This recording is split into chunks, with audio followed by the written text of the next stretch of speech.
What do you get when you have a regular customer that continues to push you to do cooler and cooler combinations of woods with some familiar finishes, but because they're on really, really cool cuts of woods, you never really know what it's going to be like, and it's like for the first time you're painting it again.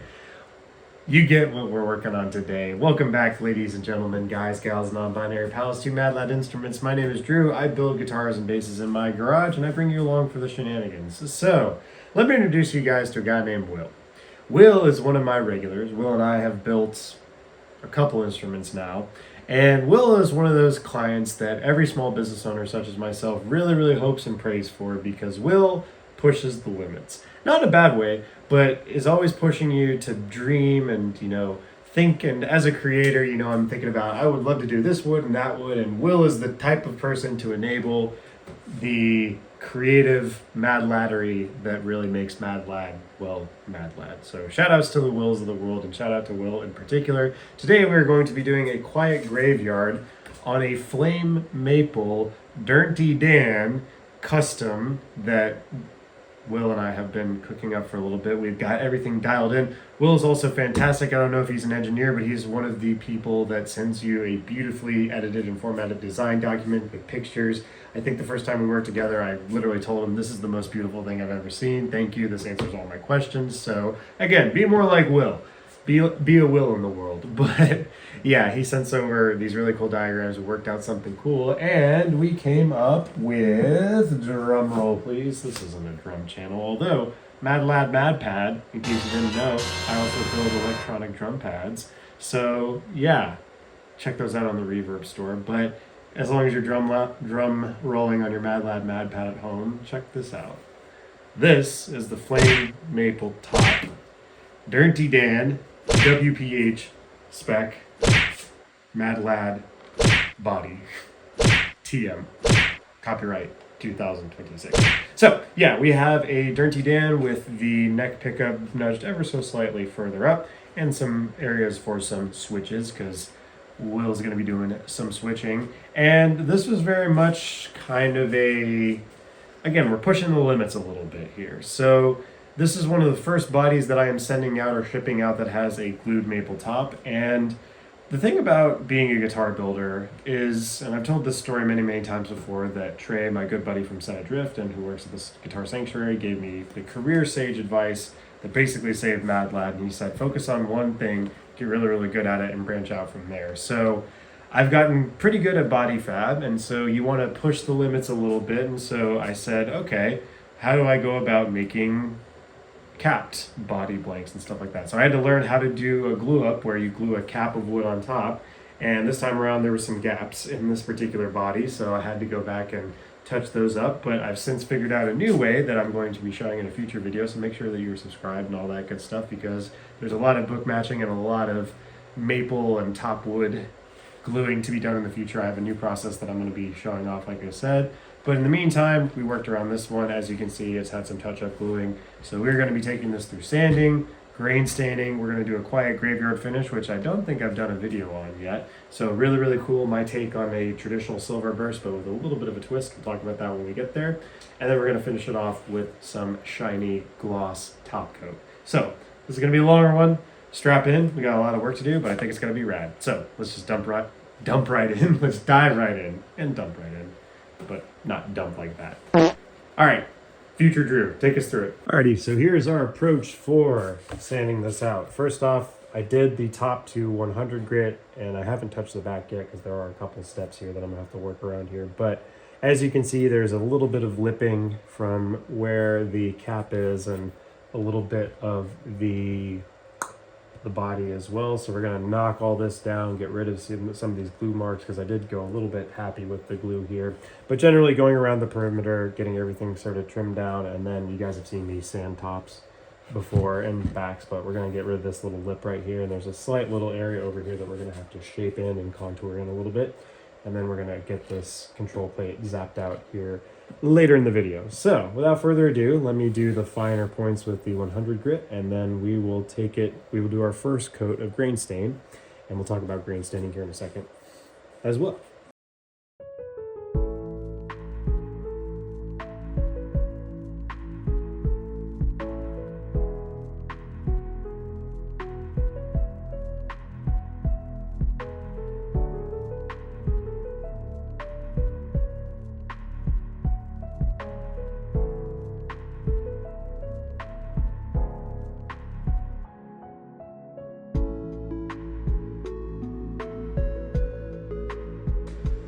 Alrighty, a lot of sanding, a lot of shaping, and a router, and a couple different tools being used here. But we've got this down to a place where it's looking real nice and smooth, ready for the next stages. Couple notes.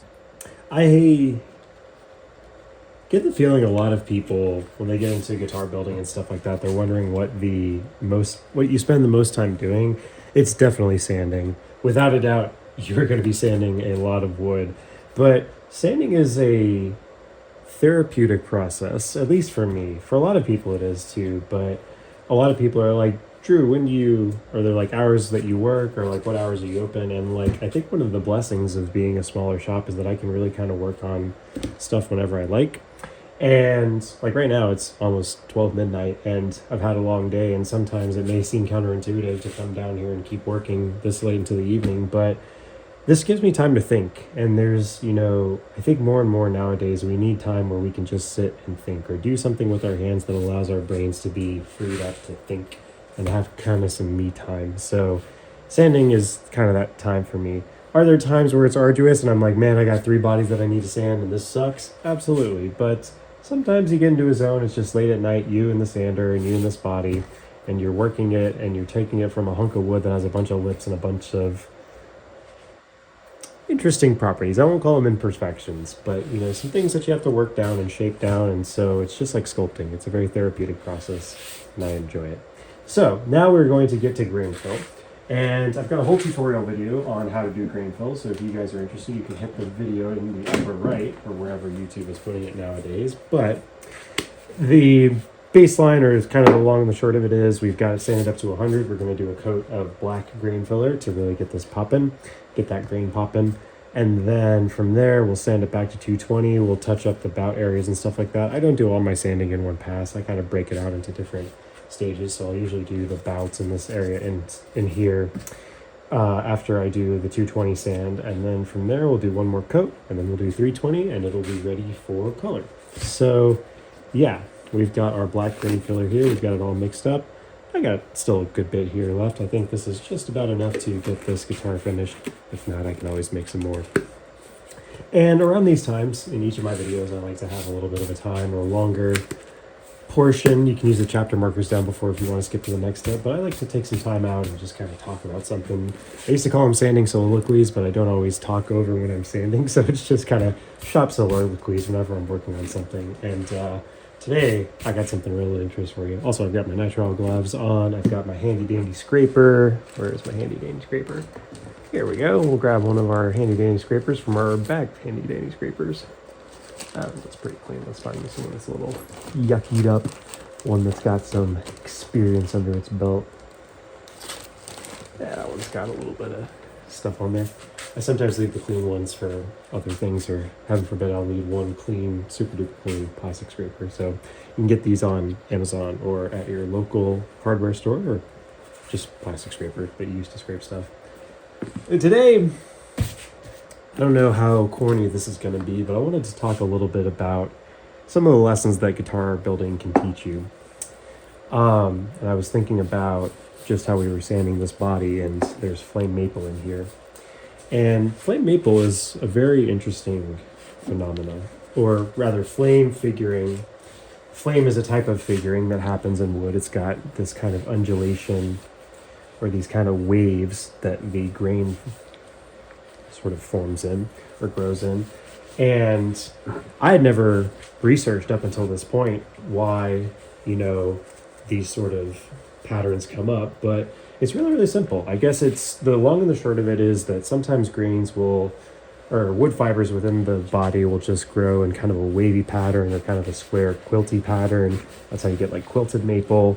And this can happen in just about any tree. I've seen flamed ash. Flamed ash is really fun because I'll get one body out of every 20 or so that, has flamed ash, and it's always fun when it pops out. And you're like, oh, there's a little bit of flame here. It's really, really cool. And so yeah, just about any tree can have it, but maple trees, for whatever reason, or probably confirmation bias, a little bit of confirmation bias, since maple is used a lot more than other woods, and so we haven't chopped down as many other trees. But since maple is so readily used, we see flame maple a lot. And it's really kind of funny because in some furniture building circles and stuff like that, flame is like not a good thing. You want a nice uniform kind of grain pattern, and any sort of flame or stuff like that is kind of a rejecter that don't want it. Which is funny because I do kendo at a rec center in Garland, Texas, and on the floorboards there's just like little strips of flame maple in there. I'm like, if I was on a guitar neck or a guitar top, I could charge a little bit of extra money for that because that's a primo. But here it is being used for wood flooring. So beauty in the eye of the beholder. But all that's to say, you may have looked at the top here and initially thought, hey, there's not a whole lot of flame to that. But don't let the top surface kind of deceive you, because when you scrape it away, this is the first time I'm doing this, by the way. This is really cool. So yeah, we're doing grain fill, and then as you can see, it's starting to pop out right in here.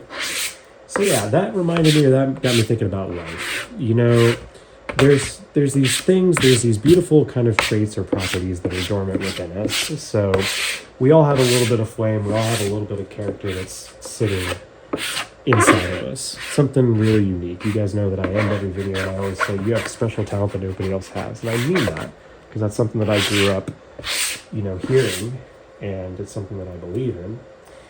And when you think about it, some people, you know, there's some flame maple that's a lot more on the surface where you can see the flame right away, and sometimes it's lying in there somewhere and you got to draw it out. And there's a lot of different ways that you can draw a wood out, or, you know, draw the figure out of the wood, or get to that kind of figure that's hitting inside of you. Sometimes you need a little bit of scraping off the top. That's what sanding does. So you need somebody or yourself to come in and scrape off the top layer and get to the bottom of things. Go to therapy, by the way. You know, therapy is a great place to break away the top layer and stuff like that. And then sometimes, if you think about it, this is getting really abstract, by the way, but stay with me. When you think about grain filling, there are parts of us, there are fibers within us that maybe have gaps. There's, you know, some gaps in our fiber, or, you know, the parts of our soul, I guess. Or I guess some people, how do I want to say this? You know, some people have, through their own circumstances, or, you know, through life or what happens to them, sometimes they have a couple little gaps. They have little holes here and there. And that's okay. It's okay to have little holes in our souls and our hearts. You don't want to keep them there for very long, because, you know, you want something to come in and fill it, but it's kind of like what grain filling does. Grain filling gets into those areas in between and kind of fills you in the spots in between that you don't often think about. And so sometimes you need to scrape a little bit off the top. Sometimes you need a little abrasive to get rid of the top gunk. Sometimes you need somebody or something to come in and fill the area in between, and not just fill it for a little time, fill it permanently, because Lord knows there's a lot of different things that we can do to try and fill ourselves temporarily, but it leaves us wanting more.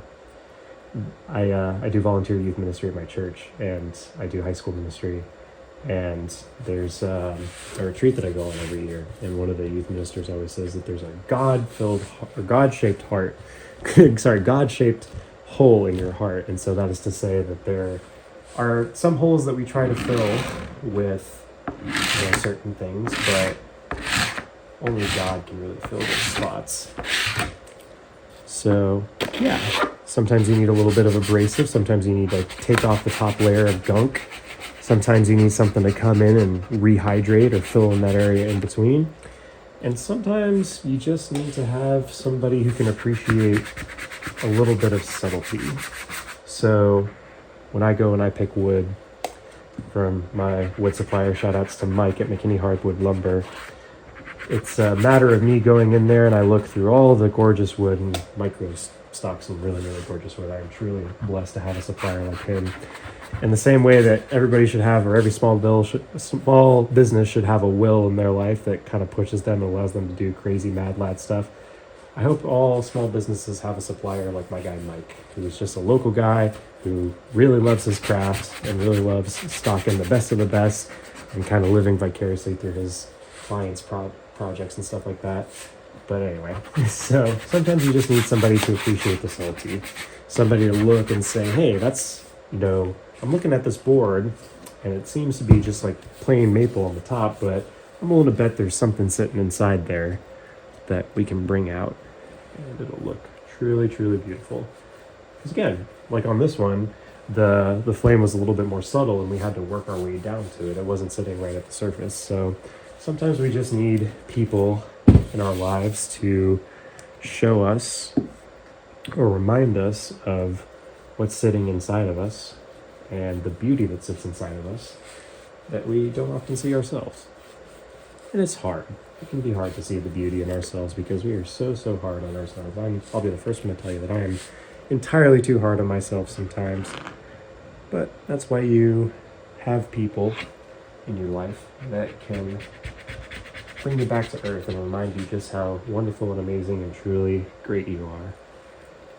I hope you remember that. I hope that you remember that you are beautifully and wonderfully made. You are truly special. You mean something to somebody and your life is worth something. And I'm glad you're here. So yeah, I hope that all of us get a chance at some point in our lives to scrape away some of the top gunk to see what lies beneath. That we all have somebody or something that healthily fills the gaps in between us, or in between our souls.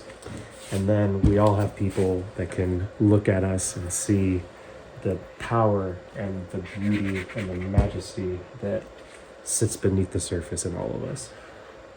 And that's your word of the day. That's the shop soliloquy of the day. I believe in you. In case nobody told you lately, I believe in you. I got faith in you. I love you. You mean something to me. I'm just glad you're here. I'm sure there are other people who share my sentiment there too. Alright. And that's just about time. So, man, I'm really loving how I'm willing to bet this flame maple is really going to start to pop once we sand it back a little bit. So, yeah, let me get a little bit in here in these bout areas. I'm realizing that I didn't cover those. And we will give this the normal 2 hours. Actually, I'm going to give this overnight because it's really late at night. And your boy got to sleep. Actually, got to work on some mechanics stuff, so I'll probably pull some late night coding. Do as I say, don't do as I do. Definitely have good sleeping habits.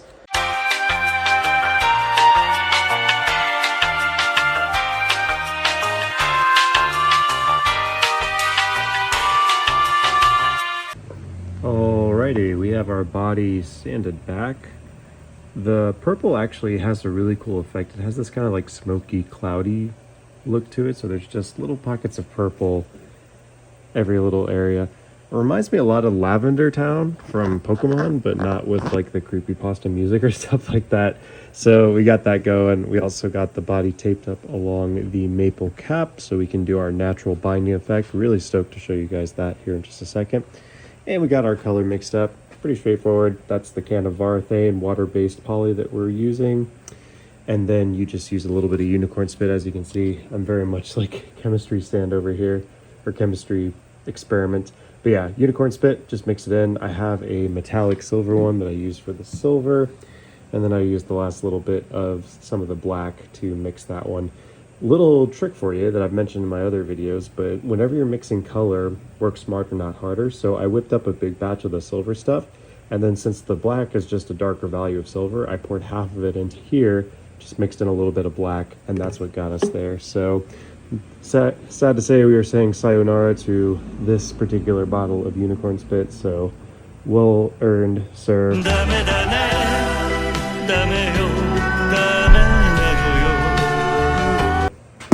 And now we will go ahead and take this over to the spray booth and we will get spraying. Alrighty, here we are at the spray booth. Got my trusty tack cloth, gonna tack everything off, make sure we pick up any particulates that may be sitting on the top. And when it comes to sunbursts are something that, or bursts in general, burst paint jobs, there's something that seem intimidating until you do one or two and you actually figure out it's really, really easy. So a two-tone burst like a Silverburst or Quiet Graveyard, as we are doing on this one, Quiet Graveyard is just my flavor of the Silverburst, or what I call it, but it is in essence a Silverburst. So It's pretty straightforward. You just lay down a pretty big layer of base coat. So you put down your base color, and then from there you just kind of feather out on the edge. I think that's the thing that trips most people up is like, oh, I want to make sure that I have an even, consistent area around the edge. We're going to be spraying with an HLVP gun too today. So I have my compressor and everything on. It's a little bit easier with an HVLP setup, but that is not to say that you can't do it with a rattle can. But the key is start small and then work your way in. So work your edges, kind of just gently feather around the edge. And then if you want to add more, you can always add more. It's a lot easier to add than it is to take away colors. So that's why I say start easy. But as long as you have a good enough contrast between your two colors, like we have silver and black here, it's going to look fine. So not to worry, I'm going to take you through my process. So I've got my spray gun over here. You can see it. One thing that I really love about the particular cups that I use, so these particular cups actually have lids here, and these lids, as you can see, have a very fine mesh filter on them. I think this is like 15 micron or something like that. It's going to filter out everything that you could ever need from your actual paint. And so you just kind of fit it on here, got a little spigot up top, you bring it over here, and then you just filter it through. We'll let that drop out for a little bit. Let it do its thing, fill up, and then you have filtered paint. So you can also use other filters as well, but these are really, really nifty, and I like buying those particular cans. So like I said, we're just going to take it really, really easy. Again, you don't want to lay on too much when you do your first coat, literally doing just a tack coat. It's going to seem like there's not color going down, but I promise there is. Ask me how I know, but the risk is if you put too much down, then it starts to run, and then you're going to run into trouble and uneven finishes. So go slow, take light passes going back and forth. Give it time between coats. I think your particular brand of finish will tell you how much time between coats. I think this one's about 10 or 15 minutes, so I'm just going to give 10 or 15 minutes between coats and just gradually build up that color. And then once we're there, we're going to come in with that really intense black and just feather it around the edge. We'll be good to go. So I'm going to hit you guys with the time lapse, and we'll see how this builds up.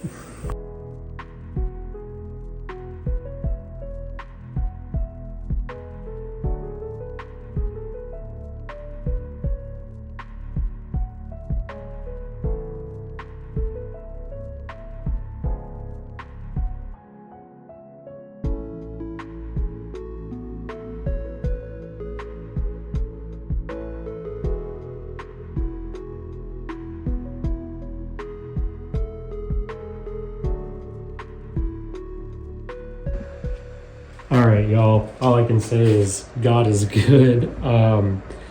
The finish was, I don't want to say going south, but there was a little bit of overspray. All that stuff that I was telling you about earlier. Do as I say, don't do as I do. I was laying on a lot of color, and we got a little bit of overspray here, but it all cleared up, it dried up, and it's pretty even. So thank you, God. One of those moments where you're just like, man, this is going so south. The only thing that I can think to do is pray. So yeah, but as you can see, you know that I always like to do a little bit of a peek. So we've got the natural binding, and we are doing the peel here. So yeah, buddy, that bit of white against the black is just so sick with a ton of contrast. Let's go over across the way here and start pulling this one. And you'll remember that this follows the line of the flame maple cap. So it kind of tapers off. I'll show you here in just a second once I pull this. It tapers like down here because there's no flame maple, obviously. So if you're wondering, it's like, I didn't tape this part intentionally just because I was only following the line of the cap itself. And since it's machined down over there, I didn't tape it off. So being very careful here just to ensure that I don't pull up any of the finish with it. There's also some little areas here where there's a little bit of overspray, so I'm probably going to just hit those with the razor blade and kind of scrape them. See if I can carve out just a little bit of that and get it back to fresh wood. So I will meet you guys once all this is pulled up. I'll probably do some B-reel, and I will we'll take you over to the spray booth and we'll get ready to start spraying clear. All right, back at it again in the spray booth. We went over it with 800 grit, and there's some areas that got knocked flat, which is a really good sign. That's what you want from a little bit of level sanding. So if it seems a little spotty, that's just because there's areas that, like I said, are sanded flat. This time around, check it out. Varthane, ultimate polyurethane, the same stuff that we use in a can that we mixed up to make all this, comes in a can. So I'm going to shake this up and I'm going to try this out. Y'all know that I'm a big fan of rattle can finishes and trying out stuff that you can get just off the shelf. And so I'm going to try this one out this time around. And so Varathane, big fans of them. And you got the Rusto seal of approval on the back. You know that I'm a big Rusto fan, a Rusto glazer. And so I guess some of their products are better than others. I had some comments saying it's like, oh, I've used Rusto in the past and, I've never gotten a good finish. So I wonder if it's just whatever paint's been using, but I've had a lot of luck with them. So Rusto, if you're out there and you're watching, definitely let's get a sponsorship going. But this stuff, I'm probably going to lay, normally whenever I do I do like a tack, what I call a tack coat. Basically a tack coat is just putting down a little bit of material so that it has something to grab onto. But since this is literally the same stuff, just in aerosol form, I'm probably going to go a little bit heavier on it. And again, we're just going to do 50% overlap. If you've seen my other videos, you know how this goes. But the cure up time on this is about an hour. So we're going to give it an hour between coats and sort of build this up. It recommends 4 coats to get like a full shell. And so I'm going to do 4 coats, probably level sand it to about 1,000. So just go over everything with 1,000 grit. And then we'll do another 4 coats. I usually double whatever the recommended number of coats are for guitars. And then we will go through a progressive sand and polish like you've seen in other videos. And I will meet you guys once we have our 4 coats built up and we're going through level sanding. And as always, got my respirator, got the garage door open. I've read the instructions on this a couple times. Make sure you read them 2 or 3 times. Make sure you're staying safe because I want you to be around for a long time and a good time. I want you to be building guitars and basses for a long time and a good time too.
Alrighty, that is a wrap on this body, and such a quick wrap, in fact, that I forgot to take B-roll for the video, so I appreciate y'all bearing with me as I do the reconstructed B-roll from the final finished photos that I sent over to Willie, good old Will. And yeah, Will has since gotten the body. He was very, very impressed, and I'm shooting this a couple days later, and so happy client, happy life, and this was a really cool project. I really enjoyed stretching a little bit here. I felt like I was getting a little comfortable with just doing single species bodies, so getting to do a maple cap and learn a little bit more about how to tie everything down with that, and also how to work with flame maple, because flame maple has a lot tighter grain than ash, and so you can still do a grain stain on it, but it's a little bit of a different technique. You don't use aqua coat. I'm thinking if I just used the gel stain, it probably would have gone down a little bit quicker. You'll see a lot of people, they'll stain the cap and then they'll sand it back so you can accentuate those grain lines, which is what we were trying to do. But I think just using the regular gel stain would have been just fine. And yeah, one other final note, Varathane in a can, I don't know if you guys saw it in the video when I was spraying, but this stuff comes out actually really splotchy. It's not very consistent as far as like a spray fan. It kind of comes out in like particles, and I don't know if it's just because I was spraying on a cold day or I didn't shake it up. I did try to heat the can up in some warm water. That's a little trick that you can use. Please be safe about the temperatures that you use because you don't want your cans to explode. But if you put it in some warm room temp water and just let it sit there for about 30 minutes to an hour, it'll warm the can up, and sometimes that can help. It helps especially with like nitro finishes. So, but even after that, this was still coming out really splotchy, so I don't know if I got a bad can or just had a bad day. Every company's allowed to have a bad day every once in a while, so I might try it again down the road. I have a little bit left in this can, so, but for client builds moving forward, the hunt continues, so I'm going to keep trying out some other different types of top coats that I can, and so just do with that what you will on that. And yeah, we'll wrap up today by me saying thank you so much for watching. Make sure to like, comment, subscribe, all that good stuff. But even if you don't do any of that, I'm just appreciative that you are here. And always remember that you are wanted, you are loved, and you are appreciated. You have a special talent that nobody else has, and the world is waiting on you to bring it out. So muster a little courage, go out into the world, and change it. That's what the world's waiting on, you. Till next time, friends, be good to one another, and we'll see you in the next one.